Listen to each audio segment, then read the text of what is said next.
સુરત જિલ્લાના પલસાણા તાલુકાના તાતીથૈયા ગામેથી એક 11 વર્ષીય બાળકીનો મૃતદેહ મળી આવ્યો હતો। માસૂમ બાળકીનું દુષ્કર્મ કર્યા બાદ હત્યા કરનાર બે નરાધમોની પોલીસે ધરપકડ કરી છે। સુરત જિલ્લાના પલસાણા તાલુકાના તાતીથૈયા ગામેથી 11 વર્ષીય બાળકીનો મૃતદેહ મળી આવ્યો હતો।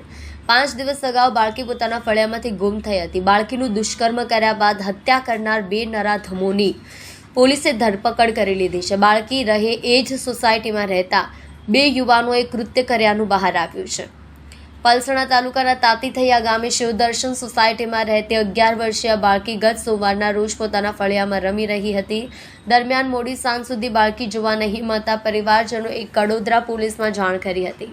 કડોદરા પોલીસ પણ દોડતી થઈ ગઈ હતી। પોલીસે આજુબાજુના ગામની સીમમાં પણ શોધવાના પ્રયાસ કર્યા હતા। બાળકી ગુમ થયા ને છઠ્ઠા દિવસે બપોરના સમયે ગુમ થયેલી 10 વર્ષીય બાળકીનો તાતીથૈયા ગામેથી જવાબરૂ જગ્યાએથી ઝાડીમાંથી મૃતદેહ મળી આવ્યો હતો। બાળકીના શરીર ઉપર કેટલાક ઈજાના નિશાન પણ મળી આવ્યા હતા। પીએમ રિપોર્ટમાં બાળકી સાથે દુષ્કર્મ થયાનું પણ જણાવ્યું હતું। લાંબી તપાસ બાદ બાળકી જે વિસ્તારમાં રહેતી હતી ત્યાં જ તપાસ કેન્દ્રિત કરી હતી। નરાધમો અન્ય કોઈ નહીં પરંતુ શિવદર્શન સોસાયટીમાં રહેતા 23 વર્ષીય દીપક શિવદર્શન કોરી અને અનુજ સુમન પાસવાન નામના બે નરાધમોની ધરપકડ કરવામાં આવી હતી। પહેલા દુષ્કર્મ આચર્યું ને બાદમાં આત્મહત્યા કરી હતી। બંને નરાધમોએ ઘટનાના દિવસે ગુનાવાળી જગ્યાએ બેસેલા હતા જ્યાં આંબલી ખાવા માટે બાળકી આવી પહોંચી હતી। બાળકીને જોઈને બંને યુવાનોના મનમાં વાસના સળવળી ઉઠી હતી। બંને યુવાનો બાળકીને ઝાડીમાં લઈ જઈ વારાફરતી દુષ્કર્મ આચર્યું હતું અને બાળકી એ જ સોસાયટીમાં રહેતી હોય પકડાઈ જવાની બીકે બંને નરાધમોએ બાળકીને ગળું દબાવી હત્યા કરી ઝાડીમાં મૃતદેહ મૂકીને ફરાર થઈ ગયા હતા। જાણો છો એ રીતે 18 માર્ચના બપોરના સુમારે તાતીથૈયા ગામમાંથી એક 10 થી 11 વર્ષની બાળકી ગુમ થઈ ગયેલી, જેને અનુસંધાને કડોદરા પોલીસ સ્ટેશને રાત્રે માહિતી મળતા આઈપીસી 363 હેઠળનો ગુનો દાખલ કરવામાં આવેલ હતો અને એ બાળકીની ઉંમર નાની હોવાથી એલસીબી એસઓજી અને કડોદરા પોલીસની ઇન્ચાર્જ ડીવાયએસપીના માર્ગદર્શનમાં 12 જેટલી ટીમો બાળકીને શોધવા માટે લાગેલી હતી। સ્થાનિક લોકો, મીડિયાના મિત્રો પણ આમાં પોલીસને મદદરૂપ કરી રહેલ હતા, પરંતુ 23 તારીખે બપોરે જાડી ઝાંખરામાં એ બાળકીનું અર્ધનગ્ન હાલતમાં મૃતદેહ મળી આવેલ, જેનું તાત્કાલિક એક્ઝિક્યુટિવ મજિસ્ટ્રેટની રૂબરૂ સરકારી પંચોને રાખી અને ઇન્ક્વેસ્ટ પંચનામું ભરેલું અને ફોરેન્સિક વિભાગને જાણ કરતાં ફોરેન્સિક પીએમ કરવાની તજવીજ ધરવામાં આવેલ। આ ફોરેન્સિક પીએમના પ્રાથમિક તારણ મુજબ બાળકી ઉપર રેપ કરી અને એનું મર્ડર કરેલાનું તારણ મળતા એ ગુનાની તાત્કાલિક તપાસ પ્રોબેશનર એએસપી પ્રતિભા, જે પલસાણા પોલીસ સ્ટેશનના થાણા અમલદારની ફરજ બજાવે છે, એમને સોંપવામાં આવેલ અને એમની સાથે DYSP IJ Patel, DYSP jetty Sonara, LCB PI, SOG PI અને કડોદરા પીઆઈની ટીમ પણ એમને મદદ આપવામાં આવેલ।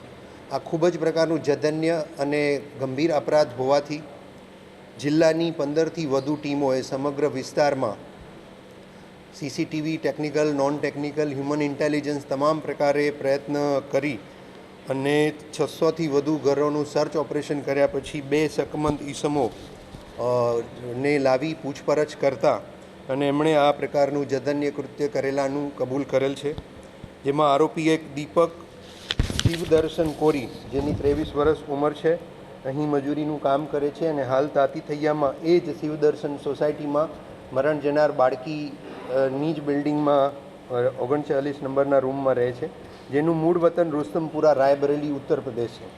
બીજો આરોપી અનુજ સુમન પાસવાન, એની ઉંમર પણ 23 વર્ષ છે, એ પણ શિવદર્શન સોસાયટીમાં એ જ સોસાયટીમાં રહે છે અને મૂળ વતન પલામુ, ઝારખંડનો રહેવાસી છે।